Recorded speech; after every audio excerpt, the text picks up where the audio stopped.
Bonjour mesdames et messieurs abonnés de la chaîne Ibiza TV, bienvenue sur votre nouveau numéro de l'émission Première Info, cette émission qui vous propose un décryptage de l'actualité au regard des unes que nous présentons des canards. Et pour ce numéro, je suis en compagnie de l'indépassable Harim Lassissi, de l'incontournable Harim Lassissi qui est là ce soir pour nous éclairer sur certains sujets qui ont préoccupé la presse ces derniers temps. Alors, bonsoir Harim Lassissi. Bonsoir Ibrahim Adamou. Merci de me jeter à chaque fois des fleurs.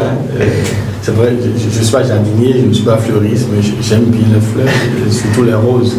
Alors, j'espère que la vie est rose pour vous aussi vous qui nous suivez actuellement.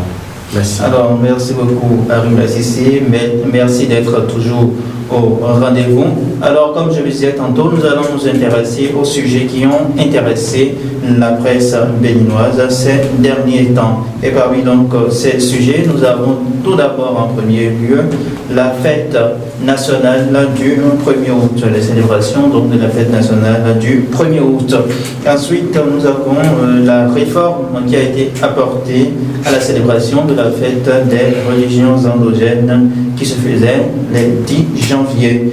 Puis nous avons le rapport de l'Amnesty International qui dénonce les conditions de détention en République du Bénin. Ensuite, nous allons parler des nouvelles réglementations des activités funéraires en République du Bénin.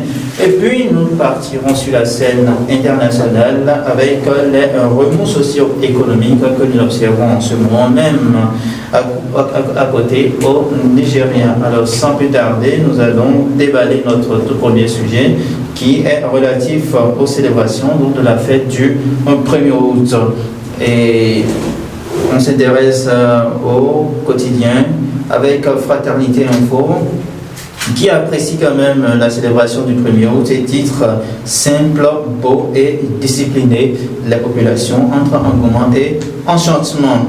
Avec la boussole, nous avons 64e célébration de l'indépendance du Bénin, la brillante participation de l'armée nigériane. Et puis d'autres quotidiens comme Dynamisme Info se sont intéressés à d'autres facettes de cette fête, notamment l'absence du président Boni Yayi ainsi que du président Soglo, et se désole en disant 1er août avec Soglo et Yayi, Talon n'aura pas eu ce privilège. Avec le matinal, nous avons le 64e anniversaire d'indépendance du Bénin, une célébration sous le signe d'importants défis sécuritaires. Maintenant, je m'adresse à vous, Harim Lassissi. Comment est-ce que vous appréciez cette célébration des 64 ans quand même de notre indépendance? Alors, le Bénin qui grandit, je voudrais dire, à la suite du quotidien qui dit simple, beau, et discipliné.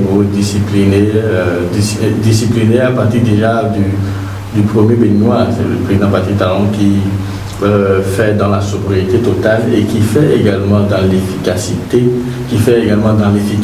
et qui depuis 2016 nous inculque une certaine sobriété, une certaine simplicité dans les faits, mais quand même efficace. Et par rapport d'abord à la ponctualité avec laquelle on l'a retrouvé pour le dépôt de GEB et aussi à la place de l'Amazone pour le défilé militaire et paramilitaire. Alors donc discipliné et beau parce que il faut reconnaître que l'homme a du goût. Et il faut reconnaître que tout le peuple a applaudi. C'était simple, beau et très bien. Et voilà, c'est ce que je peux dire tout de suite par rapport à cette célébration. Voilà, cette célébration, depuis quelques années, il faut dire depuis l'ère Talon, nous n'avons même pas vu des forces armées étrangères défiler ici au Bénin à l'occasion de la fête du 1er août. Mais cela a été comme une innovation cette année où nous avons quand même des éléments, nous avons des militaires, paramilitaires qui sont venus de la Belgique et qui ont défilé ce 1er août. Nous avons également le Nigeria qui a envoyé une armée qui a occupé toute la scène. Nous avons vu dont les prestations ont quand même été beaucoup appréciées par la population béninoise. Ça, ces différentes armées étrangères, c'est sous la bannière de quoi? Comment est-ce qu'on peut les interpréter?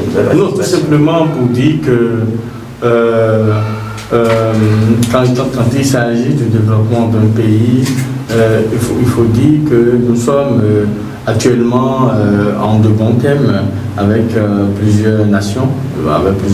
C'est vrai que j'aurais aimé également voir outre la délégation nigérienne, le peloton du Nigeria, et pourquoi pas la Belgique également qui s'est fait représenter, et j'aurais aimé avoir nos présidents, nos chefs d'État du Niger, pourquoi pas, du Togo à côté également. Je suis resté sur ma soif, mais ça va venir. Donc, oui, on ne peut que être heureux, être ragaillardi de cette la présence effective de cette délégation étrangère qui était avec nous à la fête, tout simplement. Voilà.